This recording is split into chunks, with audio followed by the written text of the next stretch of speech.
What's up, everybody? It's your boy Wes Grind. You're watching Urban Nerd. This channel, I give my nerd views on today's TV shows. Well, today's TV show, once again, I'm going to be doing a review of Agents of S.H.I.E.L.D. Season 5, Episode 6. Now, this episode, I have to give it to them. This is pretty much, by far, since this season began, the best episode I have seen. Because this episode, things happened that I did not expect to happen. They've been kind of doing this formulaic and you kind of see where it's going. But this one, people died that I had no idea were going to die. First off, let me just say that Fitz is the man. The man. Because this dude, there's nothing he won't do for Simmons. Nothing. This dude froze himself for like 100 years so that he would wake up when they got brought to the future. Talk about dedication. I don't even like waiting in line for a sandwich, let alone waiting, I don't know. But then again, he was frozen, so it wasn't like he was waiting, but still, he knew what he was signing up for, and he did it. And I forget, he teamed up, I forget what the alien's name is that helped him, but I'm starting to like him too. He seems a little like Data-ish, if you know what I'm talking from Star Trek, like Data.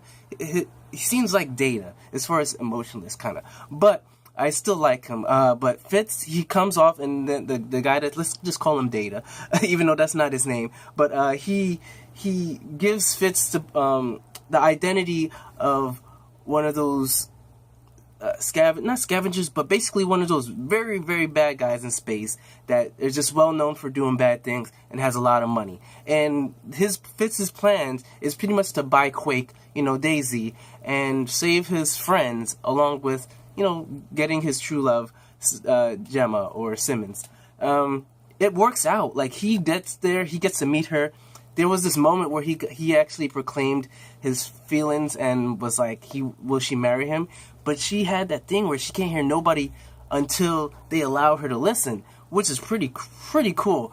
But so they went, and he talked to her, but nothing. Then he kind of tricked the guy, because Fitz is a really smart guy. Cassius, I believe, is the guy's name, the Kree's name, that is in charge of the place. And we also find out some things, that he was actually exiled from his original home, and that he's not looked up as far as, he's pretty much the black sheep. He was sent away to Earth, basically, just so they forget about him, not think about him. And the brother is pretty much second in command underneath, his father. And as far as the story goes, the things that surprised me was the guy Ben. Ben is the one that the telepath could, hear people's thoughts. He'd helped them. And everything was cool, and they had him actually fight May, which he showed, his skills of knowing what people gonna do. And May put up a good fight, but except in the end, she pretty much got her ass whooped. But she was already injured by Cassius's second hand. I forget, I don't know what her name is, because they don't really speak it that much, and she barely speaks herself. She kind of does telepathy.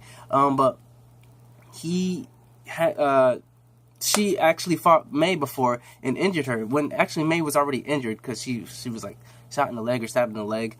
But regardless, she fought the telepath. Telepath whipped the butt, and then right when he's about to kill her, Fitz was smart and was like, I'm bored. I want to see Quake. This does nothing for me. I could use a human like her. So then bam, he says he's gonna pay for May, and no one's the wiser. Even around the table, he would make comments, but then he'd play it off like, that's what I would do. I'd be ruthless as hell to get on the good side of Cassius, which was very smart on his part too. But then once the brother came over, that's when all the plans were out of the thing, because now who was in charge or whatever, Fitz was planning on because he had the funds and he was gonna buy Daisy. But once the brother comes, it's basically like, how would I say it would be?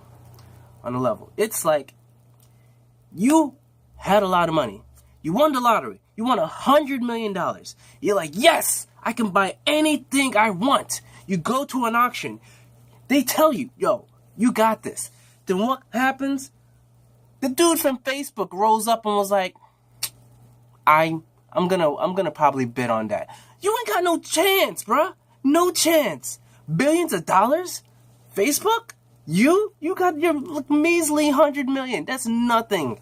You know what I'm saying? So that's pretty much what happened with Fitz, and he knew it. Meanwhile, you've got things going down with Yo-Yo and all them, and then the kids are being rounded up to be tested with the Terrigen Mist. And then that's where you run into this character Flint that they've introduced before. He's actually a Marvel character. He controls rocks, whatever. And he gets turned. And then right when he's about to bust out, Yo-Yo does her thing, grabs him, pulls him away.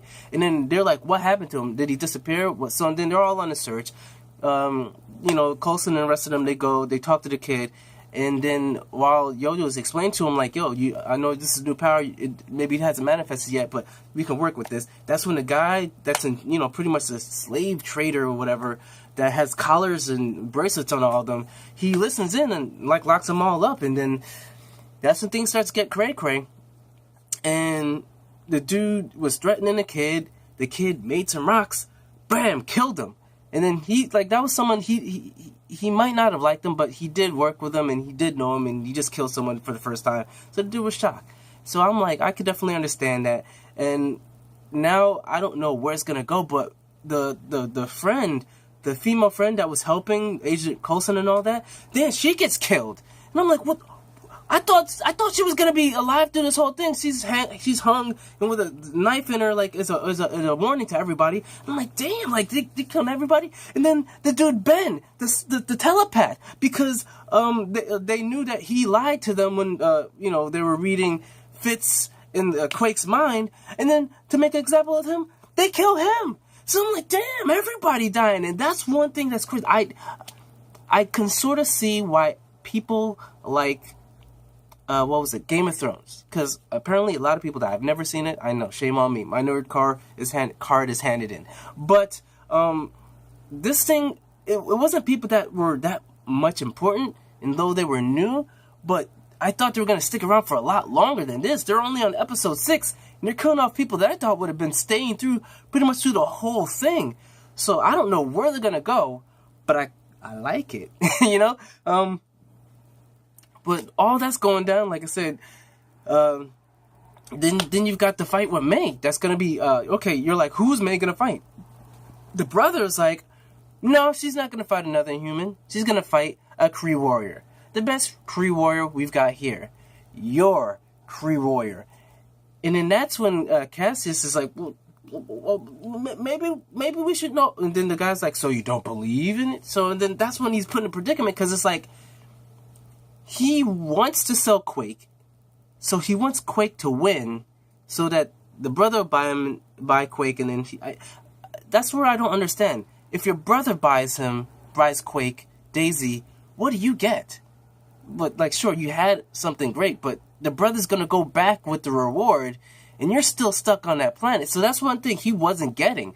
But apparently there's a plan in play, and yeah, Simmons had a knife, and then when the word is given, Daisy is fighting the guy's right hand soldier, which she didn't want to fight anyways. But there's nothing Cassius could do, I guess. And Daisy whips her ass. Like, she puts up a good fight, but Daisy eventually whips her ass. And then Fitz gives the sign. He takes out the gun. Shoots a couple of the people. Simmons comes up and slices the throat of Cassius, and then and then he shoots a bunch of people. Daisy gets shocked, and then she drops, and then Fitz jumps off when Gemma jumps off, and then shoots the controller so that the force field goes back up, and then they run off. And I'm like, damn, this is like, yo, like, then I'm like, is Cassius dead too? Because she came with the knife, so unless they're healing him, apparently he's dead, which I could definitely see them bringing a brother is now the new, like, bad guy. But damn, it's only episode 6. So I don't know where this thing is going. But like I said, I like it. And if I had to give a grade for this episode of Agents of S.H.I.E.L.D., I'm giving it an A. Out of all the episodes so far, this is an A. And I really, truly hope that it stays this. The only thing is that the other guy that I guess made that reality world, he wasn't in this episode whatsoever. I don't know where he was, but like I said, all in all, this was a great episode. I liked it. Suspense, a lot of things happened. Didn't know where it was going. I didn't know if they were going to find out Fitz. And like, it's just seeing Gemma, Fitz and Simmons kiss, whatever. It felt so good. So that's pretty much my review of episode 6 of season 5 of Agents of S.H.I.E.L.D. So I hope you guys liked it. Comment down below. Let me know what you guys think. And remember to subscribe. Check out the last video. And thank you. I'm Wes Grant. You've been watching Suburban Nerd, and you've just been nerdified. Catch you guys on the next review.